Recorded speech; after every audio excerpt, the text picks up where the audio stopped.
Bewaringsjoernalis en inspirasiefiksieskrywer Elise Parker gesels met my in Nelspruit se botaniese tuine oor 'n paar onderwerpe in Afrikaans.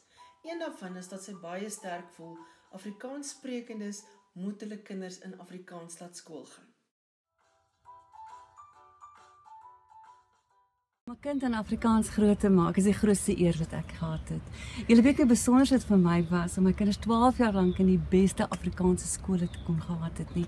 Skole waar die kleur van Afrikaans tevore kan kom, want elke liewe soort Afrikaans is daar gepraat. Dit is natuurlik in Kaapstad, so julle kan weet hoe ryk is die Afrikaans waaraan hulle blootgestel is. Jy doen jou kind 'n onreg aan as jy nie vir haar die voorreg gee of hom die voorreg gee om vir Afrikaanse skool te wees nie. Afrikaans bemagtig jou kind, moenie vir my sê, Afrikaans maak vir jou kind deure toe nie. 12 jaar lank op 'n Afrikaanse skool en my jongste kind is op Cambridge besig om haar doktorsgraad te doen. Dit het nie vir haar deure toe gemaak nie. Inteendeel, dit het haar gehelp om tale te bemeester, wiskundetale, wetenskaptale.